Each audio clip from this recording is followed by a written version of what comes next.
But let me start our conversation this evening, which is adding to our previous reflections on gender and design and the way in which those histories have been documented, written, curated in ways that both reveal and hide the role of gender in our design historical discipline and scholarship.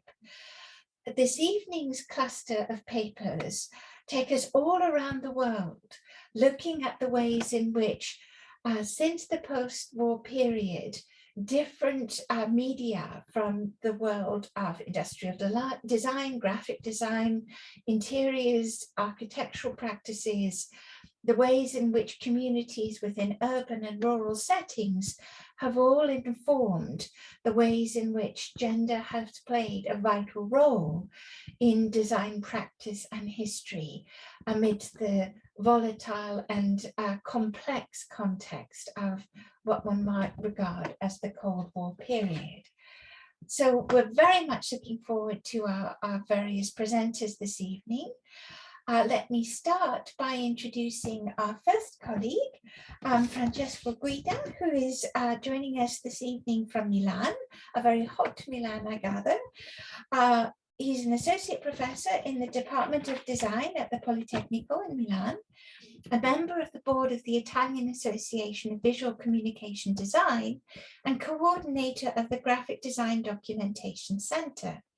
His research focuses on flexible visual identities, speculative and experience design, graphic design microhistories, microhistory being near and dear to my own heart. And tonight, he will be looking at women pioneers in the golden age of Italian graphic design. So many thanks, Francesco, and over to you. Thanks a lot. So good evening to everybody. First of all, of course, I would like to thank Claire and Alex above all, and the Design History Society community for giving me the chance to present part of my research and to share it with colleagues from all over the world. So we can go with the first slide, please. So the great histories of graphic design, not only in Italy, of course, reserve a secondary or a minor role for women. If we refer in particular to what we could define as the golden age of Italian graphic design in a time span between the 50s and the early 70s, only a few figures have emerged, more like as exceptions than as a result of a contextualized and intentional historical research based on a different point of view from the ones of the pure identification of master or paradigmatic cases. So I would like to, in my short speech, I would like to underline some possible criteria to be adopted to achieve a possible rewriting of history in a more inclusive way.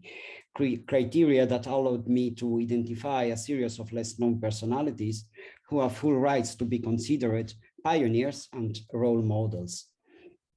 So analyzing the time span of interest from magazines and yearbooks emerged a whole host of women graphic designers who have worked at a professional level equal to that of the many men mentioned. But of this, nowadays, there is practically less or no trace today. So designers who in some cases did not live in the shadow of main figures, but who had their own professional autonomy, certainly not relegated to an orbit dimension. So looking to specialist publications starting from the second half of the 50s, it is possible to limit the female project contribution in Italy in terms of quantity. A partial reading, of course, but useful to identify missing but significant personality, as well as for the evaluation of an actual growing presence over time. A reading that passing from pure quantitative data to the identification of the most relevant personalities allows to trace also individual paths, which can constitute actual model. So if we just look to the slide, we just noticed that, for example, in 1955, when the IAP, the Italian Association of Advertising Artists, that nowadays it's named as the Italian Association of Communication Design, when in 1955 the association was founded, among the 70 founders, there were only 4 women. Umberta Barni, Brunetta Mateldi, Alda Sassi, and Anna Viva Traverso. And just a few years after, in 1963, the IAP yearbook with a cover designed by Franco Grignani, among the almost 200 members counted, only 13 of them were women, and only 7 of them agreed in publishing their work. Just 1 year after, the first edition of the catalog Due Dimensioni, 2 dimensions in English, among the almost 500 designers, only 20 were women, less than 5%. So what is clear is that there is a problem of percentage of numbers of women in the practice, although some sources suggest us that there were many more working in agencies and companies, but with minor or secondary roles. But what emerged, and this is an issue also underlined by Gerda Breuer and Julia Mayer, is that there is a problem of lack of confidence in promoting their own work. And of course, these are some of the reasons why, some of the possible reasons why actually in most recent books there is no or less trace of them. I just mentioned with the last 2 images in that slide, 2 of the most popular Italian graphic design history books, who really dedicate very less space to women designers. We can go to the following slide, please.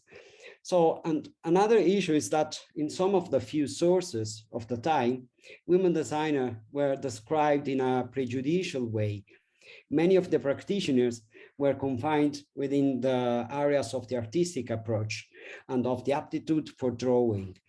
As in this excerpt from by Dino Villani in introducing the work of Claudia Morgagni that I will just shortly describe in a few minutes.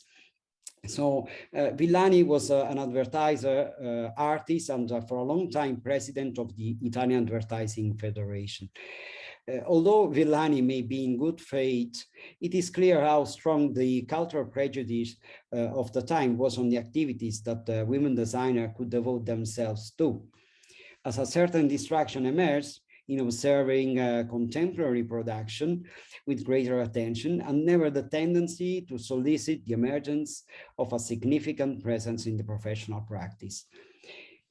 Can we define this excerpt as an heritage that conditioned the future histories of Italian graphic design? Maybe it's a possibility.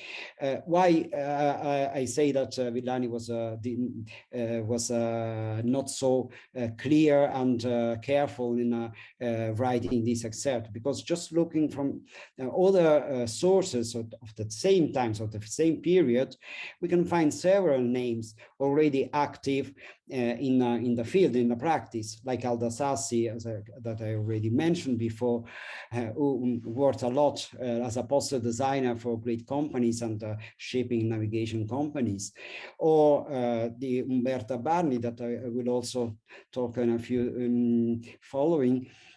And or for example Brunetta Mateldi, who was for sure a great drawer. For sure she was really extremely active in the fashion scene in Milan, but she was also a member of IAP, so she was a member of the Advertising Association and Graphic Design Association. So probably he was not so careful in giving this kind of opinion.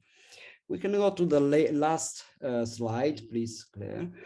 So what I would like to discuss and present here are some of the criteria that we should use and put in practice to obtain an objective inclusion of those that to date have been excluded from the great history. Certainly, the quality of design must be taken into due consideration, but other criteria must also be adopted, better centered with respect to the context. And it is precisely the relevance of the context, if not the individual life paths, that should be highlighted. As for a woman, yesterday as today, the construction of a career must take into account a whole series of factors that can determine the choices and the professional fortunes.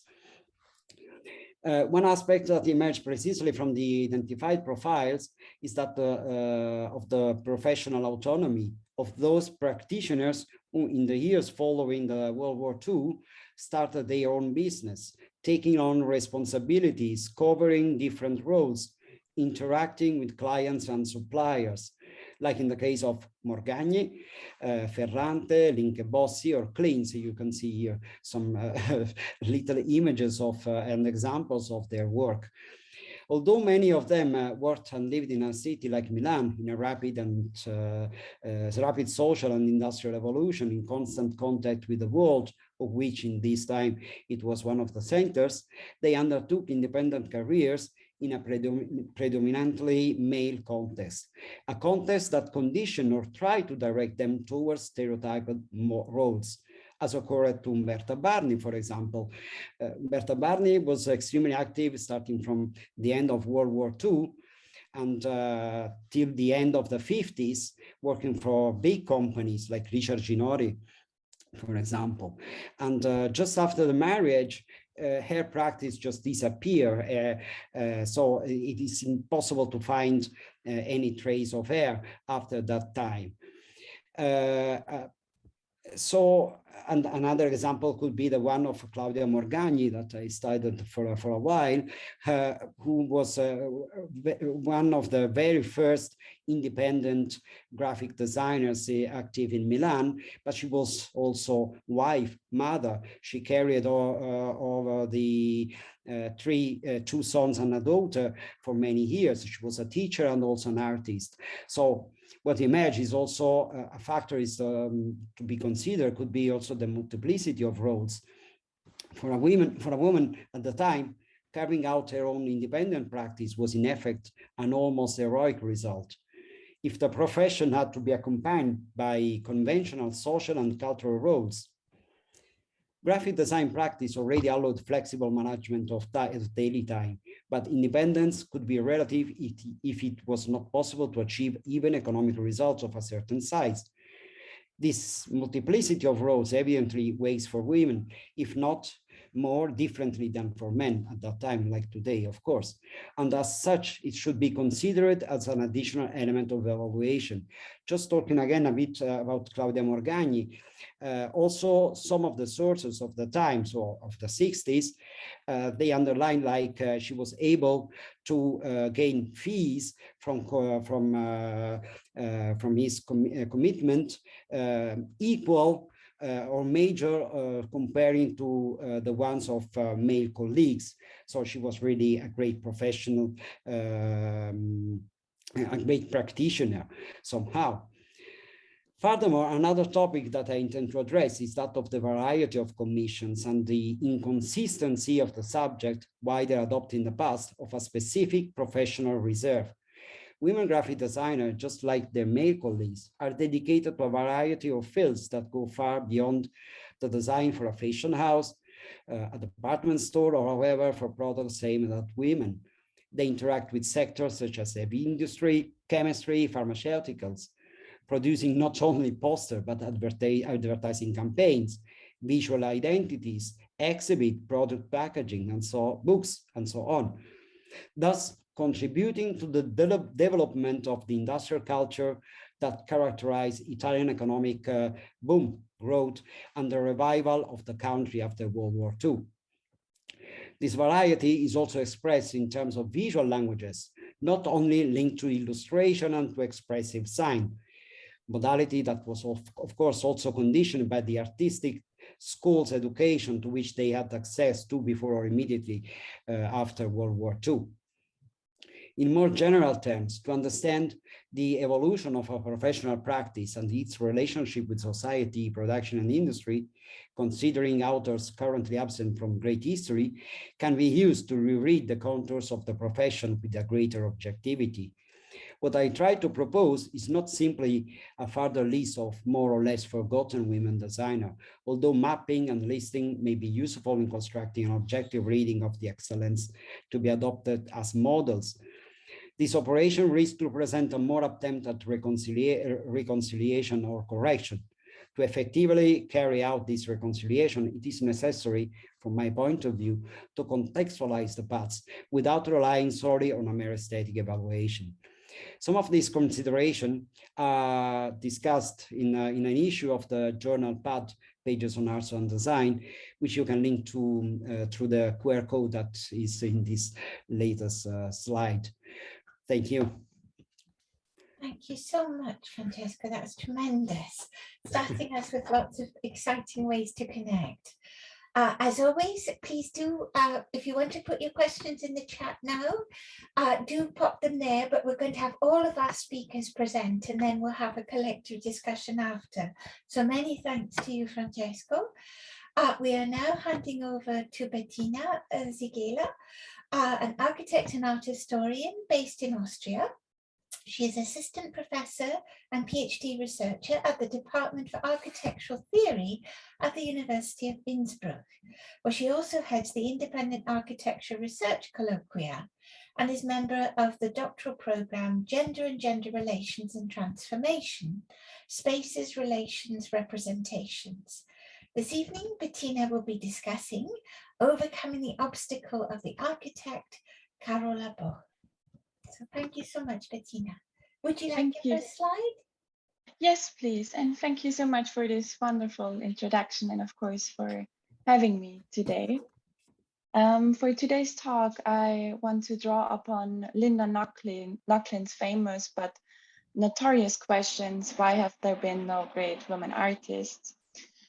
With the next couple of minutes, I want to examine the interconnections between feminist approaches in the discipline of art history and the current discourse in architectural theory and history. While that might be a bit of an overstatement given the limited time frame, so let's rather say I hope to offer some food for thought and trigger some discussion on this still very important and rather urgent question. As Nochlin herself stated, this question usually triggers two reactions among feminist scholars. The first tries to prove the opposite by presenting single case studies of overlooked women artists, whereas the second is more invested in finding out the background and circumstances that led to the question in the first place. Published 50 years ago, Nochlin's essay not only initiated a discipline-changing discussion, but also laid the foundations for what today we call a feminist history of art. Following her lead, I'm interested in starting to break the myth of the star architect and start examining and challenging the social structures, public institutions, and attitudes in mainly Western society and history. By leaving the modernist narrative of the architect as the single author behind, and allowing a more collective form of authorship to enter the discussion, it appears that suddenly many women are added to the history of architecture. Trying to unravel the opportunities and possibilities of various approaches towards the production of space that go beyond single authorship and focus more on a collective approach within the group of different agents, I would like to suggest that it is worth looking at the newly founded state of East Germany after World War II. On the one hand, East Germany not only directly and indirectly supported women in choosing a male profession, but also used their female perspective for their advantage. They encouraged many women to take up a profession that until then had been considered a rather masculine one, which of course also meant an increase in female architects. On the other hand, schematic plans and guidelines for various building tasks were developed collectively, often even involving experts from other disciplines. So the architect as designer and master builder as existed in the West did not, however, exist in such a form in the GDR. As architecture historian, Professor Mary Bekinski once stated, and I quote, "Private practice was abolished in 1952, and standard typologies for the planning of public buildings became a key component of architectural practice under socialism, as a collective production in the state offices replaced the creative labor of the individual architect." End of quote. Nonetheless, there are many histories of great female architects to be rediscovered there. And at this point, I would kindly ask you to move to the next slide, please. So one of the numerous female architects that joined the architectural workforce of the newly founded socialist state after World War II was Karola Bloch, whose eventful life as an active resistance fighter actually against the Nazis, where she also committed to the Communist Party and worked as a spy, but also her family history, and not lastly, her role as the wife of the famous philosopher Ernst Bloch, usually overshadowed her career as a designer and architect. Observing the October Revolution in Moscow in 1917, she had her earliest contact with the communist movement as a child, and this was to continue and shape her communist commitment for the rest of her private as well as her professional life. Furthermore, her political and architectural thinking has been in constant interplay throughout her relationship with Ernst Bloch. Because of his philosophical work, the couple spent most of their lives in exile. After stays in Switzerland, Paris, and Prague, among other places, they finally fled to America to escape World War II. There, Karola worked for various architectural firms and was even able to carry out some individual commissions. After the war, their decision to move back to East Germany actually was very much politically motivated. Driven by the deep trust and belief in socialism and communism and the personal urge of the couple to be actively involved in the construction of this newly founded state, they settled in Leipzig, where Ernst Bloch took on a professorship and Karola Bloch a job at the Deutsche Bauakademie, which translated into English would be German Academy of Architecture. In this state office, the German Academy of Architecture, her main task was to work on the development of schematic plans and guidelines for kindergartens and nurseries in East Germany. The term schematic plan already suggests what has been just discussed, that the mode of producing architecture in the GDR has been a different one than in capitalist countries. With individual artistic genius pushed to the side, space was mostly produced collectively in collaboration with experts from other fields. In the case of Karola Bloch, this meant a close collaboration with educators and health workers. In order to achieve a rather, let's say, contradictory goal of increasing the birth rate and at the same time integrating more women into the workforce, the newly founded socialist state set itself the goal of building 40,000 places in kindergartens, in nurseries, and 160,000 places for kindergartens between the years of 1950 and 55. And for this undertaking, schematic plans and guidelines for childcare facilities were developed, and Karola was the assigned architect and collaborator for this task. In a document called Translated Final Output According to Plan for the Development of Guidelines and Schematic Plans by the Research Institute for the Architecture of the Buildings of Society and Industry from 1953, she was named as the scientific technical operator responsible for the complete work. Following actually Lenin's agenda to liberate women from their status as, quote, domestic slaves, who are, according to him, trapped by petty housework that crushes, strangles, stultifies, which degrades her, chains her to the kitchen and the nursery, and makes her waste her labor on barbarously unproductive, petty, nerve-wracking, stultifying, crushing drudgery, the socialist state tried to reduce the burden for women, at least in the beginning, in theory. And also the development of those schematic plans enabled to promote and implement gender equality according to socialist principles. And on the next slide, we can actually see some pictures of some of those documents. Also in my ongoing PhD research, I claim that Karola Bloch was not only in charge of the practice of the practical development, but also of the theoretical examination of the development of schemata and typologies, as well as their promotion and mediation within the professional field, but also within the public. Her entire methodology, the way she operated as an architect, especially those facets of her practice besides designing in the broadest sense, resembles strongly a retake on the practice of the material feminists from Dolores Haydn's famous study, The Grand Domestic Revolution. Particularly how these feminists identified built space as a social and economic product, and most important, how they did not define architecture as something that enabled social change, but rather they saw it as a tool that can either support or prevent such a change.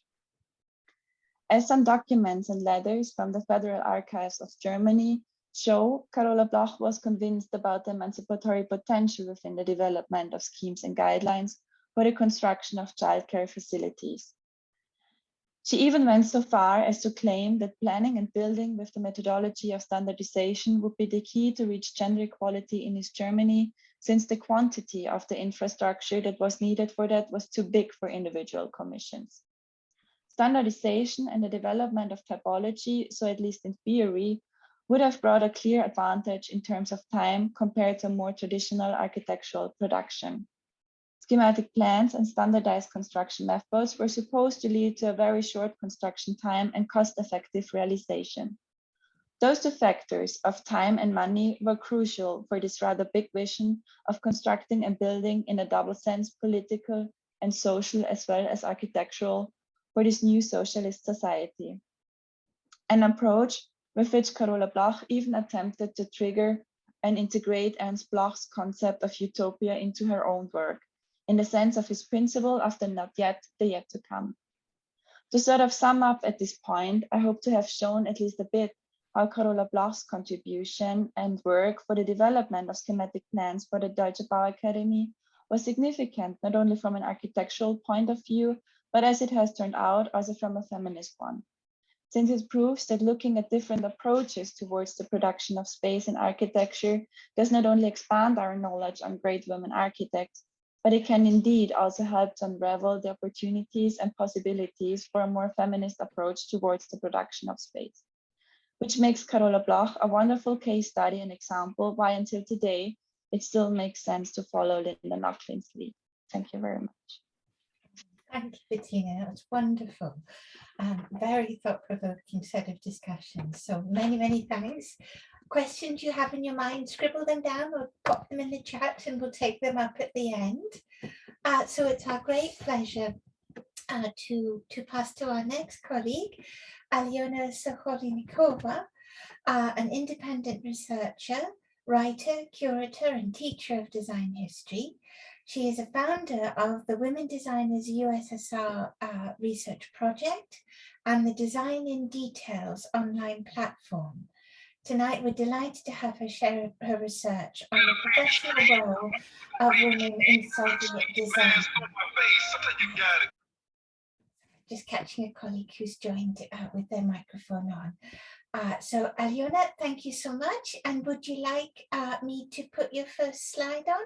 No, I just wanted to say also a short introduction. Thank you so much for the nice introduction. And I want to deeply thank you and all the organizers of this seminar series for raising such an important topic and providing such an inspired opportunity for a knowledge exchange. I want to admit that I've already learned a lot from this series and I'm looking forward to your feedback on my research outcomes. Although it's still a work in progress, I'm happy to share it with you today. And I also need to mention that it's not easy to be a researcher of the Soviet design history right now. And even though our family escaped Putin's regime by relocating to Germany in 2016, that was a direct consequence of the Russia's Crimea annexation. My heart is broken now in parts between my relatives and colleagues trapped in Russia, and especially those in the Ukraine that Russia is brutally invading right now. But still, I believe at the importance of an open dialogue on problematic issues and an essential role of a cultural exchange in establishing a better future, hopefully for all of us. So keeping that in mind, I would ask you to turn the first slide, please. Thank you, Alyona. Very much shared views. Thank you. As you can see on the slide, despite worldwide recognition of the Amazon of the Russians avant-garde and other nationalistic terms that has to be reconciled now, so I apologize for that, but it's the way it was used. Further achievement of the Soviet women in the field of art and design are relatively poorly covered in professional and popular science literature. And at the current stage of study, I compiled a database of more than 4,000 women designers, artists, and architects who took part in the creation of significant significant projects in the history of Soviet design. I also managed to establish a personal contact with 25 women designers from Moscow, St. Petersburg, and Krasnogorsk, and recorded over 20 interviews. And this way I try to find a balance between general and personal issues in design history.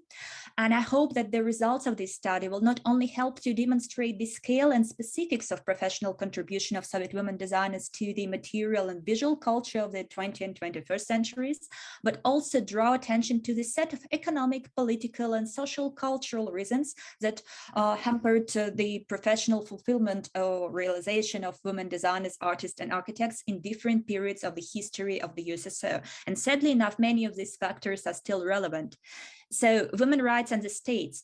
Although 1917 revolution promoted equality for Soviet women, fine art and architecture stayed male-dominant profession there. And during the 20s and 30s, women were actively encouraged to take up the traditionally male occupations.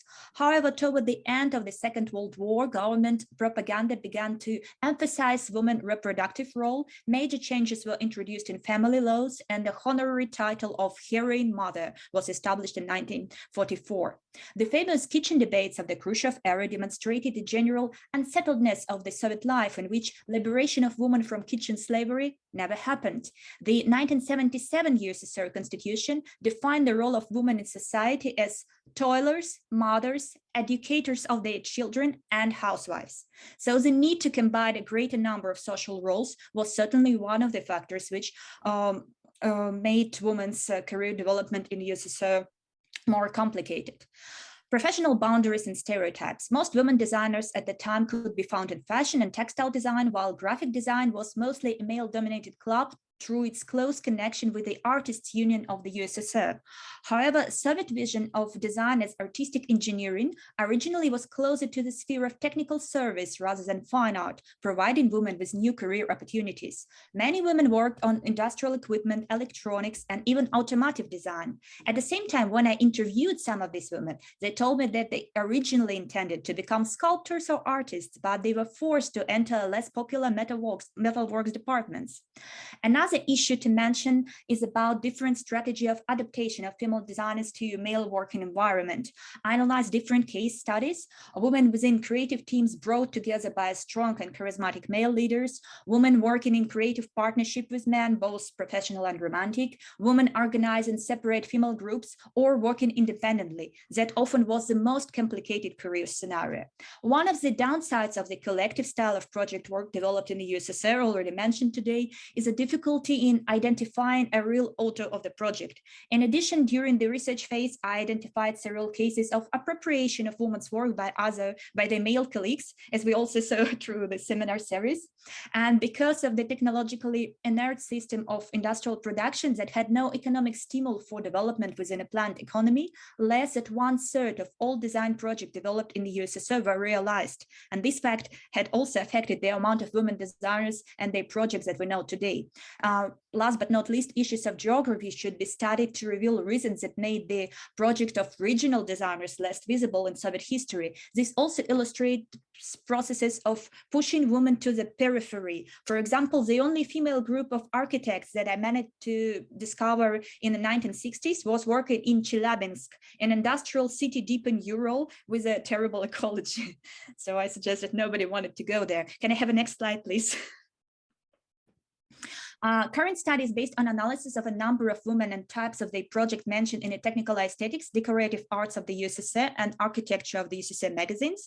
Each of these magazines has its own perspective on design profession and its limits as a source that I try to take into account. Still, the collected data shows that the number of women professionally trained and working in the Soviet state design system constantly increased, while at the same time it also identifies gendered boundaries that remained within different types of design jobs available for women in the USSR. On these diagrams, you can clearly see that the amount of women mentioned in the context of decorative arts is much bigger than in industrial design and architecture, and then the number of women writing about art and design is much bigger than the number of women whose art and design projects were selected for their publication.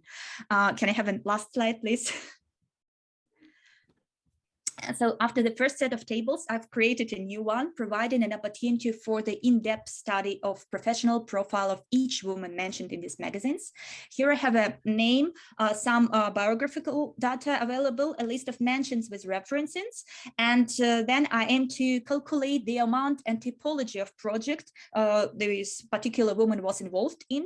And I also added a time period she was active in, and a regional aspect that is very important to for decolonization optics of the Soviet design history. And the selected examples and personalities break down stereotypes about typically male and female design, demonstrating that where they have been given the opportunity, women have been equally successful in a wide range of activities and project types. For example, Galina Balashova is a Soviet architect, engineer, and artist who designed orbital module interiors for all major Soviet spacecrafts and space stations between 1963 and 1986. She used her sense of proportion, color, and space to design comfortable living environment for zero gravity. And she invented an innovative Velcro fastening system so that the astronauts could easily attach small items or even anchor themselves to various surfaces. However, all of her design projects were done unofficially, anonymously, were not paid for since she was only employed as an equipment layout engineer.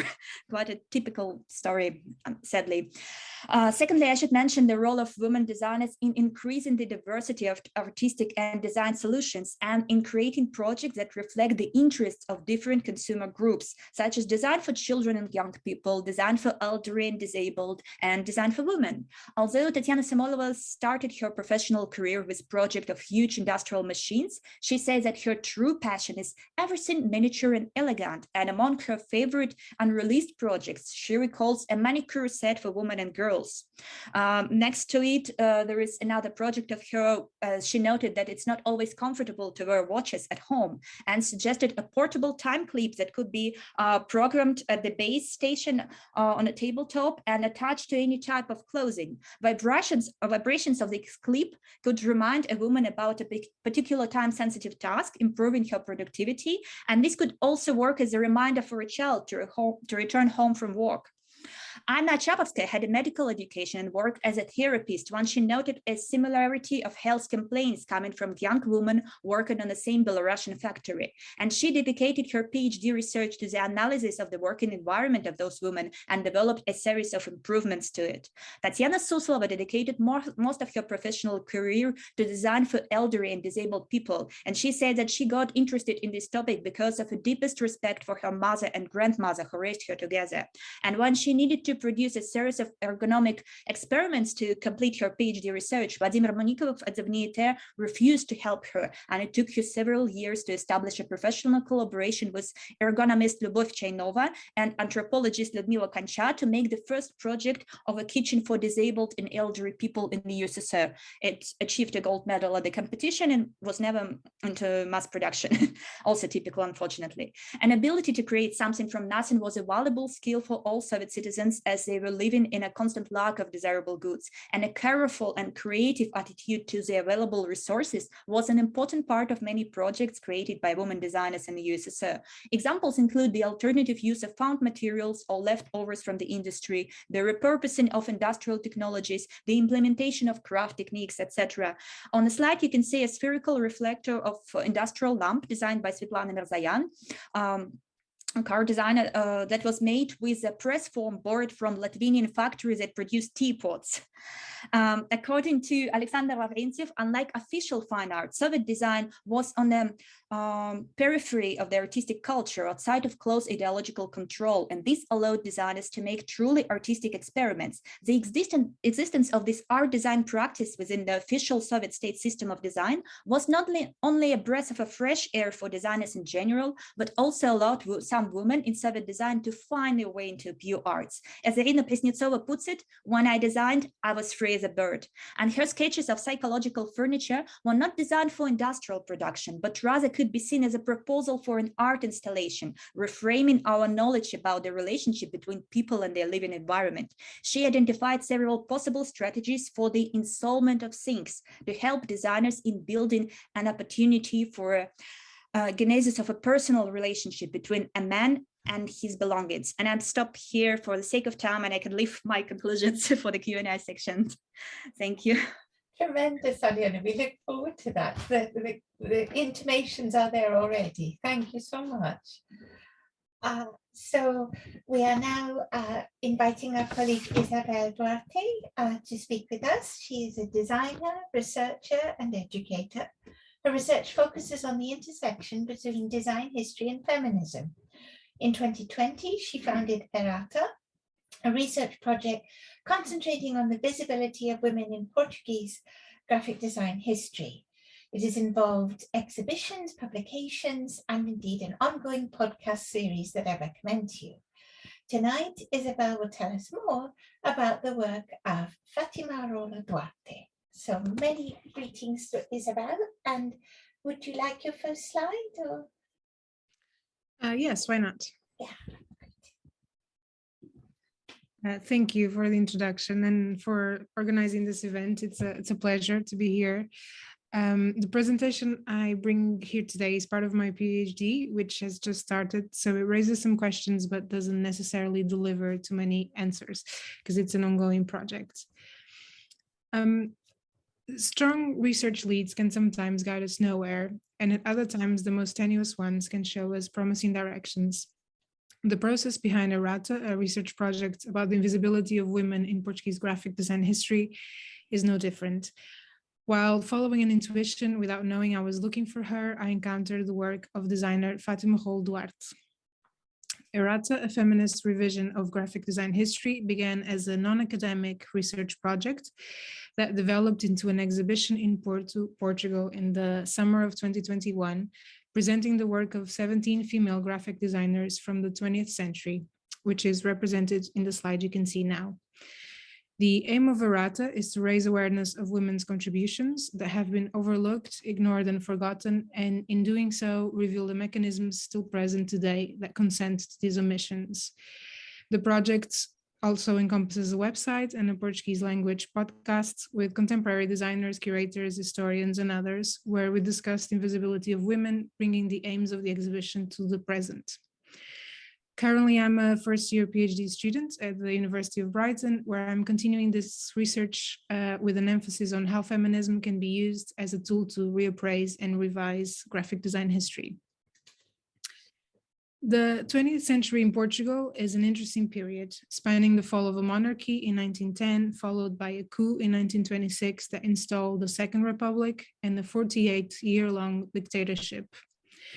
After the dictatorship's fall, following the Carnation Revolution in 1974, the country began the transition to democracy and the slow opening economically, socially, and culturally.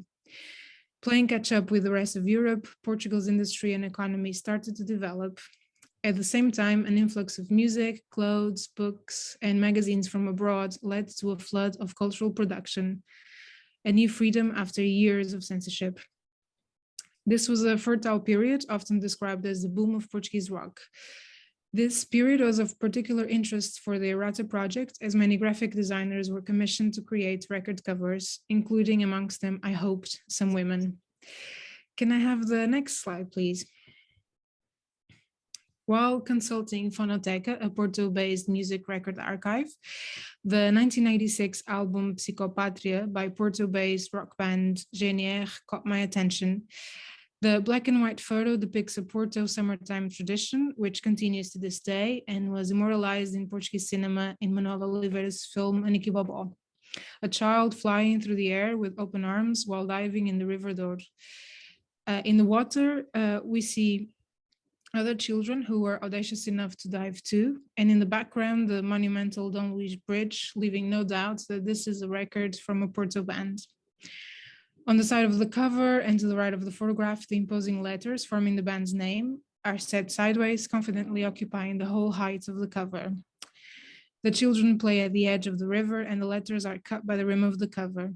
What was left from the letters was thrown over to the other side of the record cover, creating a typographical frame around the image. Between the N and the R is Psicopatria, the name of the record in pink, in a much smaller and delicate type.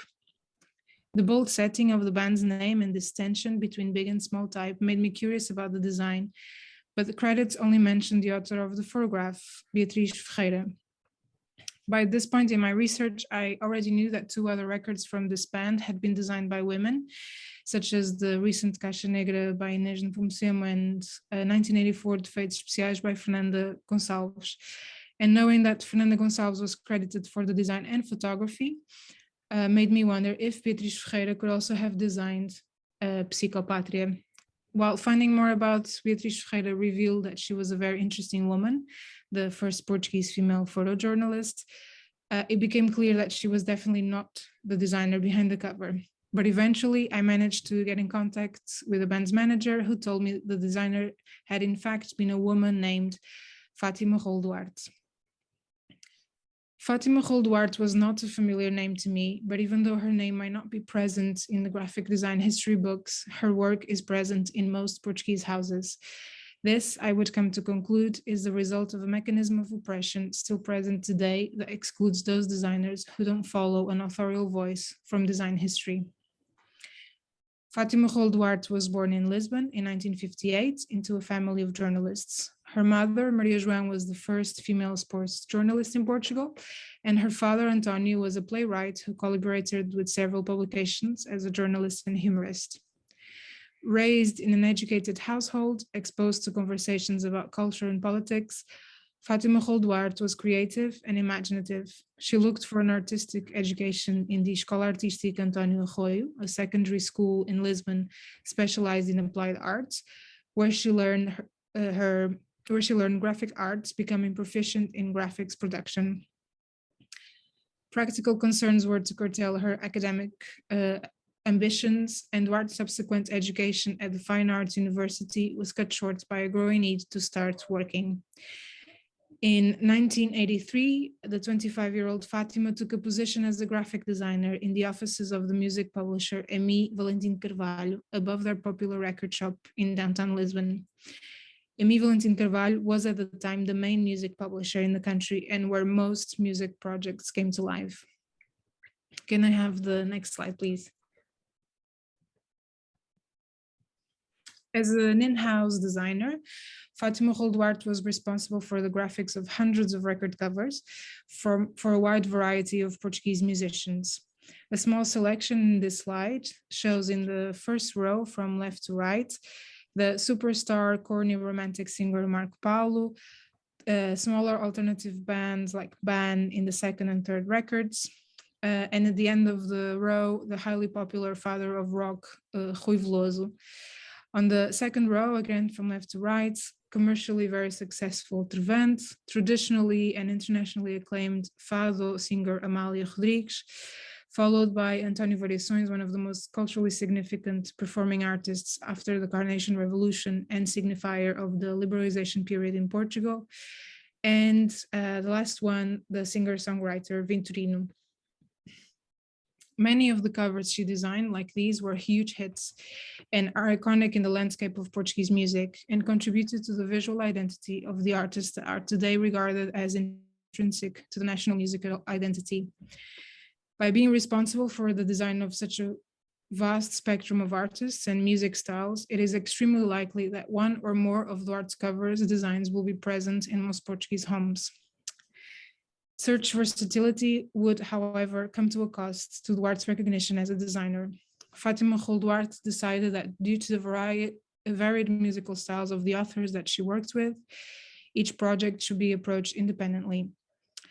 In her words, and I quote, "Thus from Marco Paulo to Vitorino, Amália, Genia Rentoy, I managed to adapt myself to circumstances," end of quote. This attitude doesn't follow the authorial voice that history of design looks for in the designer's work. As an in-house designer, it was also necessary for Fátima to navigate difficult waters, reconciling the various needs and desires of both the publisher, which was her employer, and the musicians, as well as her own sensibility. The identity of these records is not that of the designer, but of the publisher, and the publisher as a vehicle for a musician who will invariably have their own defined and respected identity. This is perhaps a reason why this designer, despite having consistently delivered record covers of quality and with significant cultural importance, is not recognized by the field. Fátima notes, and I quote, it always seemed curious to me that the graphic work was seldom mentioned in music reviews and others. There still is, a remarkable graphic ignorance, even within the train, end of quote. The continuous change of skin that this job demanded and the lack of recognition by her peers and by the music industry contributed to Fátima's decision to leave this job after a decade of working at ME Valentim Carvalho. Fátima Duarte's work argues against the predominant idea that success can be measured only by an identifiable authorial voice or a wide and varied portfolio of different projects. This persistent, problematic idea excludes an enormous number of designers from the records, those who work for a single publication for many years or whose work does not follow the established binary designer-client relationship because the designer works in-house. History's insistent search for a signature in a designer's work has determined that only the designer whose work is immediately recognizable, repeating similar styles and visual languages across different projects for different clients, should be considered noteworthy.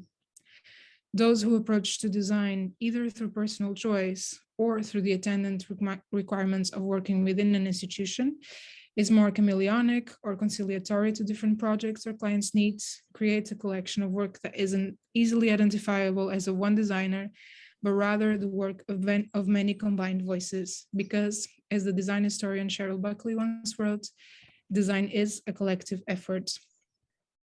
Was it graphic ignorance, as Fátima called it, responsible for overlooking the work of a designer who created so many record covers with such cultural significance? Maybe, but what is more important now is to restore this name to graphic design history and value the chameleonic effort that Fátima did by continuing to question how design history is made, and by this questioning arrive at a more inclusive account of design history. Thank you very much. Thank you, Isabel. Tremendous. Really thought-provoking presentation. As always, many thanks to you. And anyone who has questions, write them down for yourself. I'll save them for the collective discussion or pop them in the chat. I'm sure there'll be lots of things you want to ask more. Now, hopefully our colleague Sarah Teasley has joined us from the Antipodes. I think I missed her a little bit ago. It's my great pleasure to introduce her. She is Professor of Design at the RMIT University. Her research centers on old, new biotechnology and materials and the social history of design and making, emphasizing highlighting economic and political relations through microhistories of everyday practice. Tonight, Sarah's paper, Gendered Design Experiences in Tokyo between 1975 and 85, will focus on those debates. So Sarah, would you like me to put your first slide up? That would be wonderful. Thank you very much. Welcome. Thank you. In 1974, a spin-off company from the apparel firm Renown launched a new brand. Shoes sold men's casual fashions aligned with European and American fashion trends in vertically integrated boutiques in department stores and shopping zones across Japanese cities. Shoes boutiques also sold furniture, bicycles, stationery, and shoes, all product categories that young men with disposable income and a desire for fashionability might buy. The creation of brands like Shoes in 1970s Japan emerged at a time when more women and men were working as designers, and women's access to paid work as professional was increasing substantially across categories and industries. At the same time, entrenched gender norms resulted in even more highly gendered products and markets, continuing to shape men's and women's experiences of designing for them. These seem like obvious statements, and yet they don't appear in representations by designers at the time, in media representations, or in curatorial or historical accounts of design in the period now. And so I'll run through a bit of these arguments and come back to the historiography at the end. Economics and gender were key for the emergence of Shoes and designers' work, both. In the 1950s and 60s, economic reconstruction had depended partly on the sale of low-priced goods in foreign markets, along with a rise in domestic consumption as household incomes grew. In the 1970s, with manufacturing costs higher, labor costs higher, exports less competitive due to a high yen, and most households owning standard goods, manufacturers and retailers had to change their business models. An agreement across government and industry oriented industrial policy to emphasize value-added high-skilled manufacturing and proposed a new vision of economic growth predicated largely on consumption in Japan. By the early 1970s, most households had items such as color televisions and refrigerators. Manufacturers and service providers encouraged people to spend money on lifestyle goods and leisure activities as a way to ensure profits. In this context, design to provoke desire through differentiation in styling, functionality, or the image around a product became ever more important.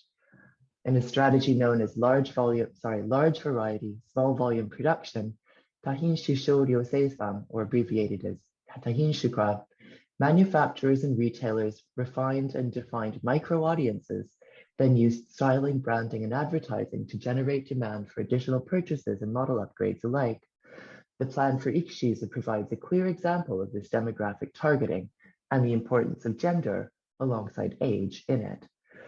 Durban's researchers identified men between the ages of 20 and 24 as having the greatest purchasing power amongst all age and gender segmented groups in Japan.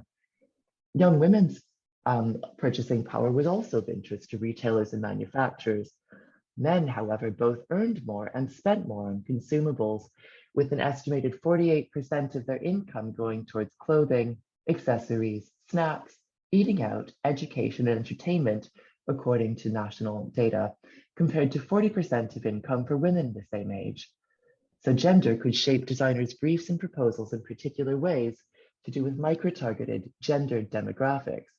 Or to put it differently, manufacturers, retailers, and creative agencies alike saw cultural attitudes towards gender as a powerful tool for differentiating people and creating sales.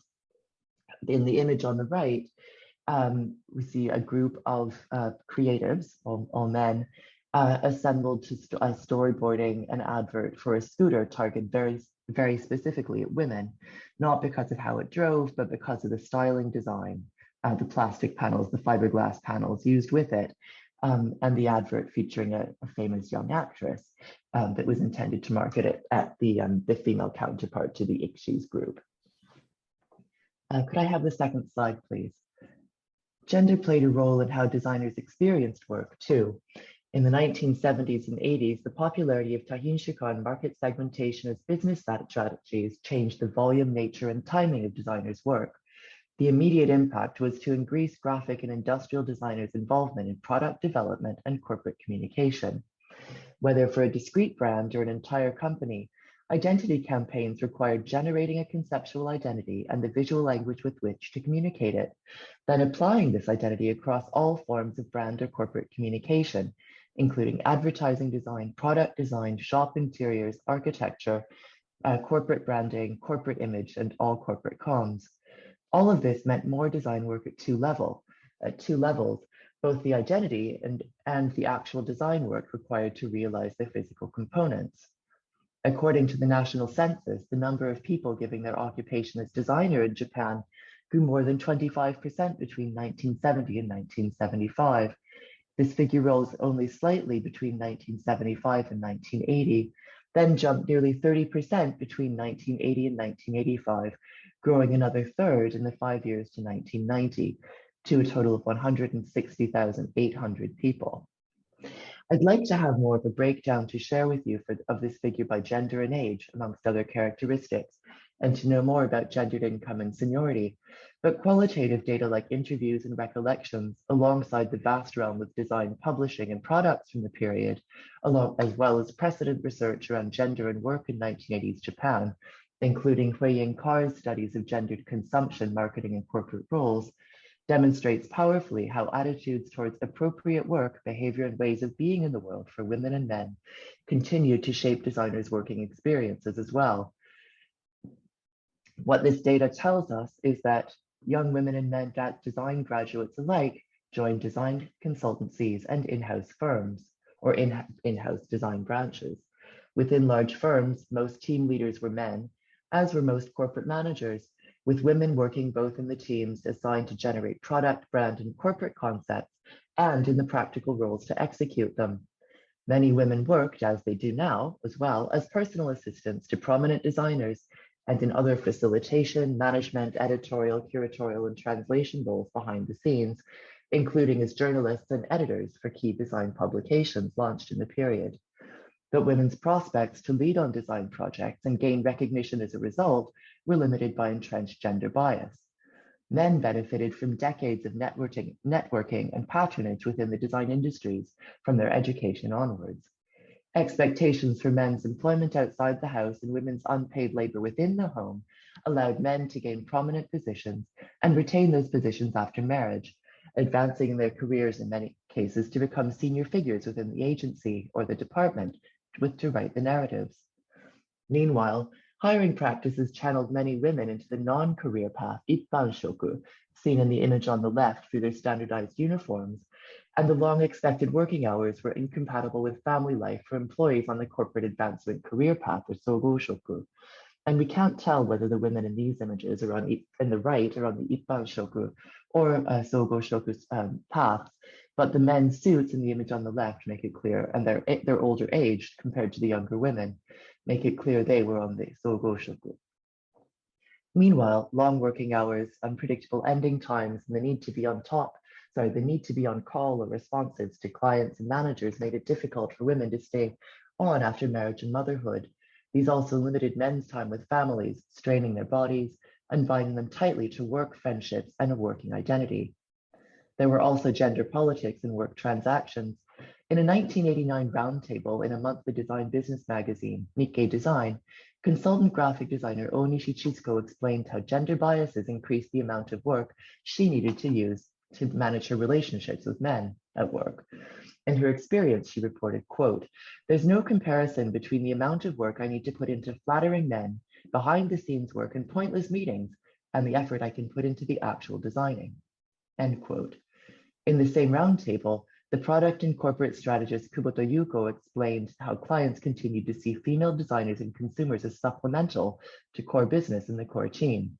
Quote, "A certain manufacturer came to talk with me about a project they wanted to run as an addition to core business to be developed by women. It became clear they were going to give part of the project to women to do, but the rest would be done by men. The project was neatly divided up that way. I told the company that if they were actually going to commission the project, it would be good not to make some kind of strange division like she's a woman, so she can't do more than that, and he's a man, so he can do more than that." As successful consultants with strong track records, Onishi and Kubota could comment publicly on gender discrimination at work, especially by 1989, 3 years after gender equality at work legislation is passed. But women's outsized purchasing power did not match their social status within workplaces, creating a complex environment for female designers to negotiate, especially those within corporate design divisions rather than working as consultants.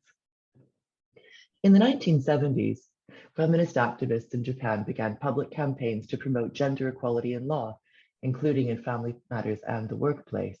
And by the mid-1980s, public attitudes towards women's equal ability in work had begun to diversify. But critical discourse between mainstream design communities continued to largely ignore inequalities of gender within the design profession, or to see them as natural and as appropriate, in other words, appropriate that men and women should have different possibilities in their careers. Debates about designers were tacitly about men, and as a result, so too were most publicly available records and accounts of designing in the period. It feels too obvious to say that gender continued to shape experiences and access to power, but at the same time, until this is more further represented, there is a rationale for series like this one. And in closing, a note on positionality and voice. If we could go to the final slide, please, Claire, thanks. I'm highly aware of my peripheral relationships, the lived experience of designing in 1970s and 80s Japan. 2 decades later, I studied, worked, and socialized in the design industries in Tokyo with people who had worked in these periods, and in my own way, in the very female enabling roles of editing, facilitating, and translating, often, and in gender studies with its overt role as feminist activism in the Japanese academia and media. But I was always a young foreign woman, visibly different, constrained in some ways, and privileged in others. I raise this point because an enduring principle of Japanese feminism and gender studies is that of respect for the knowledge that comes from lived experience of being a tojisha, which for Japan's design industries in the 1970s and 80s and not. In Anglophone Japanese history, this is still considered less of an issue, but within the DHS community, as in feminist scholarship and praxis in Japan, it's integral to what we do, and this relates to larger points around intersectionality, representation, and the power to speak and recognizing one's privilege. I cannot be a Tojisha for much of the history I write. I can, however, use my position. In other current research, I've returned to my earlier gendered role as a facilitator, supporting and amplifying the voices of colleagues, collaborating in a peer-to-peer mentoring network of creative women, including designers, in several Asia-Pacific countries, including Japan. I'm not junior and young at this time, but I'm trying to use that position that I do have to gain funding to bring people together for peer-to-peer learning. It's not design history per se, but it's putting my social capital as a researcher into play towards increasing agency, voice, and access to power within design industries. However, the women participants want it to be and want it to be represented. Thank you. You so much. A rousing final section there, Sarah. Tremendous. Thank you for that. Now, it's our great pleasure that we have been able to bring forward Lu Xiang's contribution. She was supposed to speak in an earlier session, but complications meant she couldn't join us. So we're adding her contribution tonight, and we're delighted that she's speaking to us from Hong Kong. She is a PhD student in the architecture department at the University of Hong Kong. Lu's research focuses on architecture, gender, migration, and audiovisual media. And tonight, she will be discussing rural to urban migrant women and temporary space in China. So welcome, Lu. We're delighted to have you with us. And would you like your first slide? Of course. I appreciate the thought-provoking speech of the speakers tonight, and it's my great pleasure to make your acquaintance here and share my work. My speech is about how to situate rural to urban migrant women's position in promoting China's spatial urbanization. Since China's reform and opening, some new appellations arose from rural to urban migration, including Minggong, Dagongmei, and Dagongzai. In Chinese, Dagong means people who have to leave their hometowns to make a living by selling their labor, technique, or knowledge to the others. Here, Dagongmei is generally used to address the rural to urban migrant women. The movement of rural laborers witnessed the urbanization of the population and the expansion of urban citizenship. The Dagong literature that emerged in the 1980s established a literary form whereby migrant workers were the narrative subjects. Compared to the proliferation of Dagong magazine and male migrant writers, the literature on and by female migrants appeared years behind. Of the migrant women's subjectivity and the spatial migration, the perspective of the female migrants themselves has chronologically been a vacuum. It was not until 2003 that the birth of the first and the only migrant women's magazine, Dagongmei magazine, to some extent made up for the vacancy of female migrants in the contemporary Chinese migration narrative. By examining spatial description in Dagongmei magazine, my research seeks to understand how the Dagongmei literature narrated China's gendered migration instead of accessing China's urbanization from the overall planning and architectural aspect. I examined it through the lens of migrant women as the unprofessional architects. The migrant women left their hidden work of urban building through literature. This literature genre analysis uncovers the otherwise hidden paradoxes of the women's geographical and cultural migrancy under the Chinese public discourse on gender equality constructed by the dominant stakeholders in the urban realm. In the 1990s, migrant women and as an emergent novelty have been shaped as symbolic figures of social progress. However, the Dagongmei literature still mainly focused on the discussion of the rural and urban, civilized and ignorant, narrating the woman who has left their hometown as the winner who has overcome the undesirable customs and traditions, or more easily oppressed the victim than males. Whereas in Dagongmei magazine, it was through the spatial narratives that migrant women no longer silently performed the two stereotyped figures of winner or victim. Dagongmei magazine achieved to disclose migrant women's migration history by breaking the long-term historical convention that migrant women were being described as the others. May I have the second slide, please? Thank you. In the Dagongmei literature, the spatial narratives are fragmentally embedded in migrant women's suffering, resistance, struggle, introspection, progress, and metamorphosis. Through these narratives, the frequent migration and tough engagement into the city resulted in stronger resilience and spatial ability in creating, modifying, getting used to, recognizing, and narrating space. The stronger spatial ability comes from the accumulation of migrant practices. Migrant women's story mostly grew out of their migration trajectories. For example, in the article where the route is, there is a short passage outlining the migrant path of a woman for more than a decade. Besides, the spatial movements is also manifested in the frequent house movement in the city. In Dagongmei literature, the living environment of migrant women, especially the domestic space, were carefully observed and described. The first station in the city and the final destination after multiple migrant experiences are the focuses of migrant women's narratives.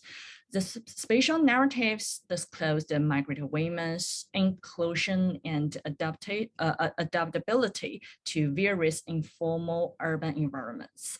Their confidence of handling the place they never visited, their tactics to obtain better spatial experience, and their skills to narrate personal experience with the detailed spatial observation. However, despite their increasingly spatial ability, the fact that migrant women were losing their sense of position could be found in their spatial narratives. In Dagongmei magazine, when it comes to the choice of living or staying in the city, migrant women showed extreme fear and uncertainty. The anxieties of losing possessions were not only from the narratives of housing, residence registration, and the living cost, but also were presented by the narratives of displacement and unstable accommodation. The shyness and fear of taking advantage of urban spaces came from their loss of position sense, specifically the loss of self-identity caused by the loss of position sense. Unknown dwell time, unstable dependency of survival, the broken social network, and unfamiliar urban infrastructures all pointed to this consequence. Next slide, please. Thank you. The Dagongmei literature preferred to trace back to women's experience, migrant experiences, or even their rural life to draw a timeline according to the spatial movement.